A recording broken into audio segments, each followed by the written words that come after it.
Okay, simulan na natin. Seryoso, etong mga material na binigay mo, grabe, parang plot ng isang spy thriller. Medyo, no? Isipin mo to. Isang korte sa Rusya naglabas ng guilty verdict. Normal lang, di ba? Oo naman. Pero ang hinatulan nila, hindi ordinaryong tao, kundi ang mismong mga prosecutor at mga huwes ng International Criminal Court, yung ICC. Ayun na nga, diyan nagsisimula yung gulo. Teka, paano nangyayari yun? Naisip mo na ba kung anong mangyayari kapag yung mismong institution na humuhusga sa mga leader ng mundo, biglang sila yung hinatulan ng isang bansa?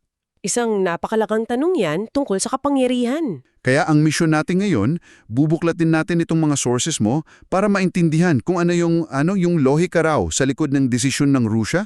At dito nagiging wild. Dito napapasok yung Pilipinas. Eksakto. Titingnan natin kung paano ito ikinokonekta ng isang partikular na pananaw sa mga material mo sa isang napakakontrobersyal na usapin dito mismo sa atin. Ang kaso ni dating Pangulong Duterte. Sige, buklatin na natin to. Magandang panimulayan. Kasi itong sitwasyon na to, hindi lang ito simpleng balita eh. Nagbubukas ito ng, kumbaga, isang napakalaking lata ng mga tanong tungkol sa mismong ideya ng jurisdiction. Jurisdiction, yun yung keyword, oo. Sa madaling salita, sino ba talaga ang may karapatang humusga kanino sa entablado ng mundo? At ang diskusyon natin ngayon ay iikot lang sa mga argumentong inilahad mismo diyan sa mga papeles na nasa harap natin. Okay, sige. Unahin natin yung Russia. Saan ba talaga nagsimula tong gulo na to? Bakit biglang nagdesisyon ang korte nila na hatulan yung mga opisyal ng ICC? Ang punot dulo nito ayon sa mga dokumento mo ay yung pag-i-issue ng ICC ng warrant of arrest laban kay President Vladimir Putin. Para sa mga di umano'y war crimes sa Ukraine, di ba? Tama. At dito pumapasok yung unang malaking punto na idinidiin sa source. Ang Russia ay hindi kailanman naging miyembro ng ICC. Mulat sa pool, hindi sila sumali. So, ibang-iba yun sa kaso niyang Pilipinas. Ibang-iba. Ang Pilipinas naging miyembro muna bago nag-withdraw.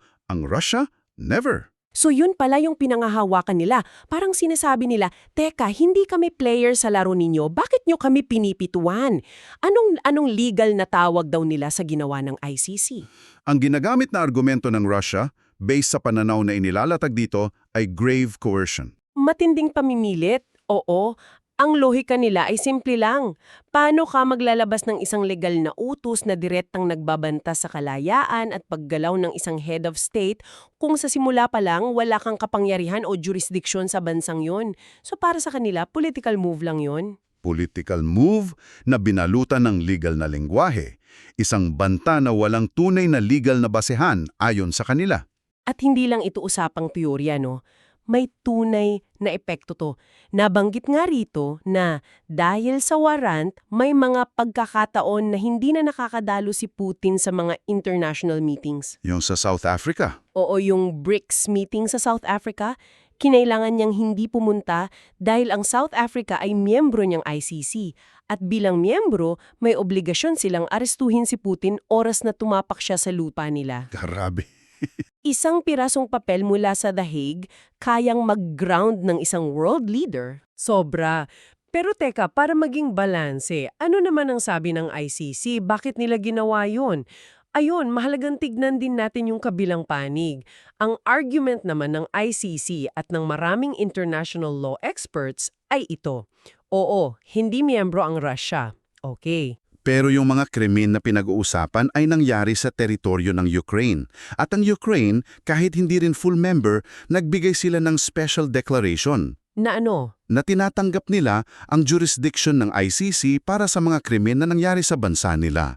So para sa ICC, ang basehan ng jurisdiction nila ay hindi yung nationality ni Putin, kundi yung lokasyon ng krimen. Okay. Dito na sila nagbabanggaan.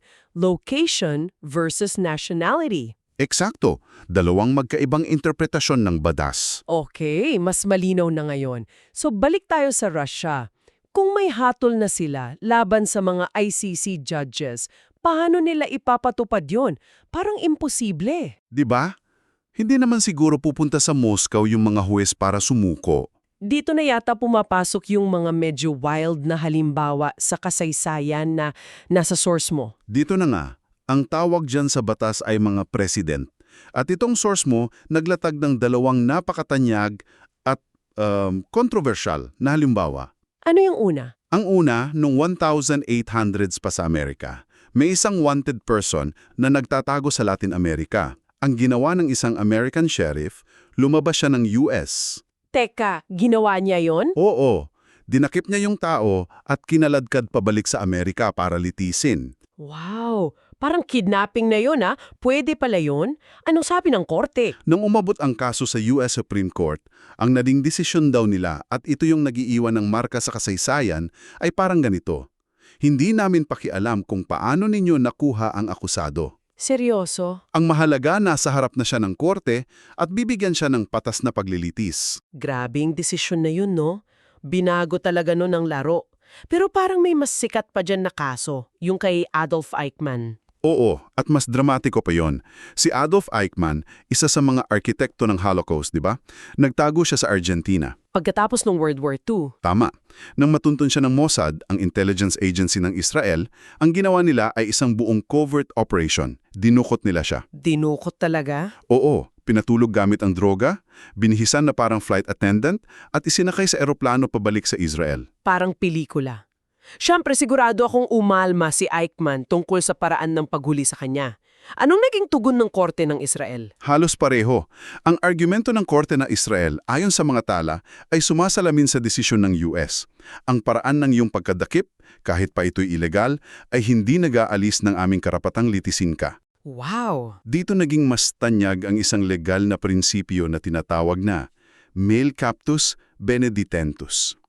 Male captus benedictentus. Anong ibig sabihin niyan sa simpleng salita? Sa Latin yan, pero ang ibig sabihin lang ay masama man ang pagkakahuli, maayos naman ang pagkakakulong. Badly captured, well detained. Okay, pero teka, sa modernong panahon, tinatanggap pa rin ba yan? O may mga bansa na kumukontra na dyan? Kasi parang binibigyan mo ng lisensya ang mga bansa na mangkidnap, di ba? Napakahusay na tanong. At dyan nagiging komplikado. Habang ginamit yan sa mga high-profile na kaso, hindi yan isang universally accepted doctrine. So may kumukontra. Maraming bansa at modern human rights treaties ngayon ang nagsasabi na ang due process ay nagsisimula mula sa sandali ng pag-aresto. Kung ang mismong pag-aresto ay isang krimen tulad ng kidnapping, paano mo masasabing legal ang buong proseso? May punto. Kaya ito'y isang gray area, isang prinsipyo na may mga sumusuporta pero marami ring tumutuligsa. Nagiging usapin kung alin ang mas matimbang, yung bigat ng krimen ng akusado o yung karapatan sa tamang proseso, kahit sino ka pa. Okay, gets. Ngayon, itong prinsipyong ito na badly captured, well detained, dito na natin ikokonekta lahat.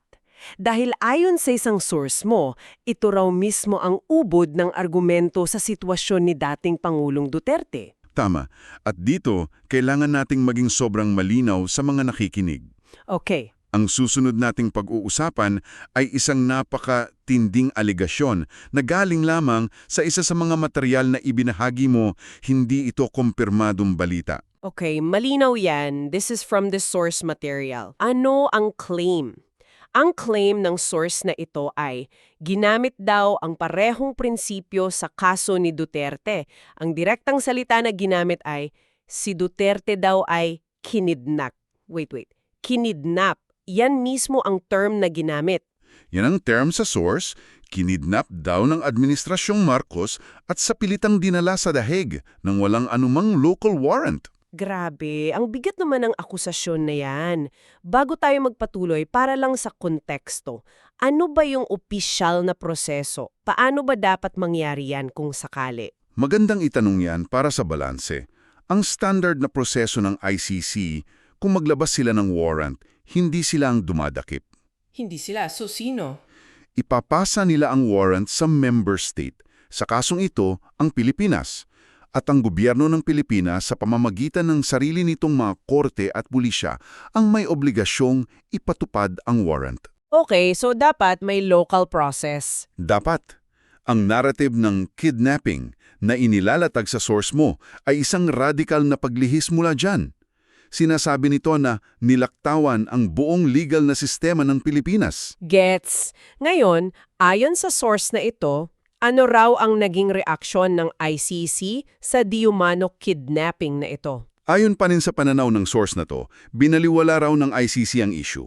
Ang sandalan daw nila ay ang mismong prinsipyong male captus bene detentus. Yung badly captured, well-detained? Oo. Parang sinasabi raw ng ICC, hindi na namin problema kung paano siya napunta rito. Ang importante, nasa kustodya na namin siya. Ito yung aligasyon na pundasyon ng buong argument ng source. At may isa pang layer dito. Yung pag-alis ng Pilipinas sa ICC. Paano yun nakapasok sa argumento? Ikinokonekta ito ng source sa issue ng jurisdiction. Ang argumento nila, umalis na ang Pilipinas sa ICC, ang obligasyon na makipagtulungan ay may bisa lang daw sa loob ng 1 taon pagkatapos mag-withdraw. At yung investigasyon, Ang investigasyon daw ng ICC ay formal na binuksan lampas na sa 1 taong palugit na yon. Kaya para sa kanila, wala na talagang jurisdiction ng ICC sa Pilipinas. so yan daw yung parehong galit na nararamdaman ng Russia. Yan ang koneksyon na ginagawa nila. Pero may sagot din dyan yung ICC, 'di ba? Naalala ko yung sinasabi nila na ang sakop ng investigasyon ay yung mga krimine na nangyari nung miyembro pa ang Pilipinas. Eksakto! Yan ang counter-argument ng ICC. Sinasabi nila, hindi naman namin iniimbestigahan ang mga nangyayari na yon. Ang tinitingnan namin ay yung mga kaganapan noong nasa ilalim pa kayo ng aming jurisdiction. Okay, so i-connect na natin ang lahat. Yung kaso ng Russia na humatol sa ICC judges at yung aligasyon ng source tungkol kay Duterte. Paano sila pinagdudugtong? Dito na pumapasok yung punchline ng argumento ng source, yung tinatawag na taste of your own medicine na lohika. Okay. Ang sinasabi nila ay ganito.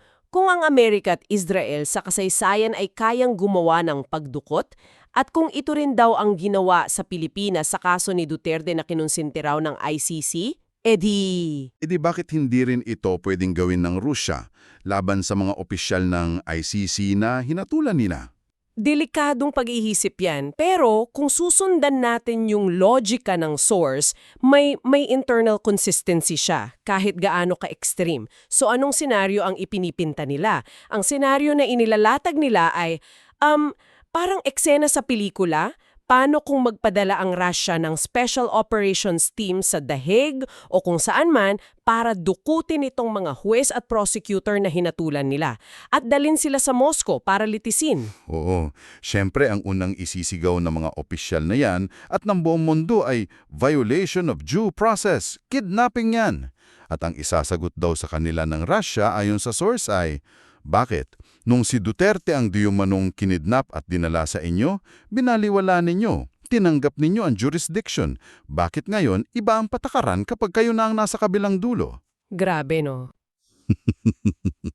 At may legal na konsepto pa silang ginagamit para suportahan yan. Ang prinsipyo ng estoppel na nabanggit din sa source, estoppel. Ano yon? Sa pinakasimpleng paliwanag, ang estoppel ay parang yung kasabihang bato-bato sa langit, ang tamaan wag magalit. Oh, okay, gets. Kung ikaw ang unang namato, o kung kinonsenti mo ang pambabato, nawawalan ka ng karapatang moral at legal na magreklamo kapag ikaw naman ang tinamaan pabalik. So by estoppel, dahil tinanggap daw ng ICC yung nangyari kay Duterte, hindi na sila pwedeng umalma. Yan ang argumento ng source, na hindi na sila pwedeng umalma kung ang parehong taktika ay gamitin laban sa kanila. Ibig sabihin, you can't have your cake and eat it too. Pero yan ang argumento ng source ha, linawin natin. Hindi yan ang sinasabi ng international law in general. Tama, napakahalagang linawin yan.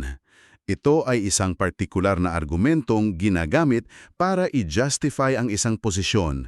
At kung ikokonekta natin to sa mas malawak na konteksto, ang nakikita natin ay isang matinding tensyon sa pagitan ng rule of law at Rule of power. eksakto. Ang rule of law ay nagsasabing may iisang set ng patakaran para sa lahat. Ang rule of power naman ay nagsasabing kung sino ang may kapangyarihan, sila ang makakapagpatupad ng kanilang bersyon ng hustisya. So bago tayo magtapos, may huling mensahe o babala itong source para sa ICC? Meron, isang diretsong payo o babala. Sinasabi rito na may pagkakataon pa raw ang mga huwes ng ICC na bawiin ang kanilang moral standing. Paano daw? Ang solusyon na inilalatag ng source, palayain si Duterte. Wow! Dahil sa di umano'y iligal na paraan ng pagkuha sa kanya. Sa paggawa raw nito, magpapadala ng malinaw na mensahe ang ICC na ang kidnapping, anuman ang anyo nito, ay hindi katanggap-tanggap. Isang radical na mungkahi. Sobra. At para ibuod ang buong argumento, ginamit pa ng source ang pinaka-universal na prinsipyo sa lahat, yung Golden Rule.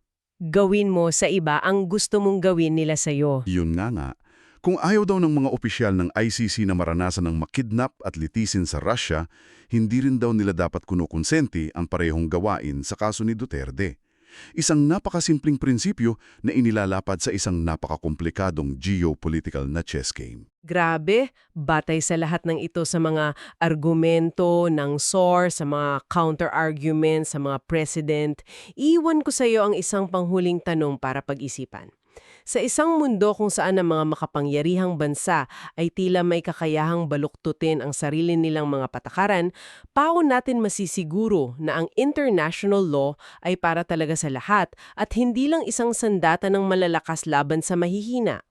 At kapag ang mismong institusyon na dapat ay tagapagpatupad ng batas tulad ng ICC ay inaakusahan ng paglabag dito kahit pa sa pamamagitan lang ng pagkonsinti? Saan na tayo lulugar para sa konsepto ng hustisya? Sino ang nagiging tunay na tagapagtanggol nito?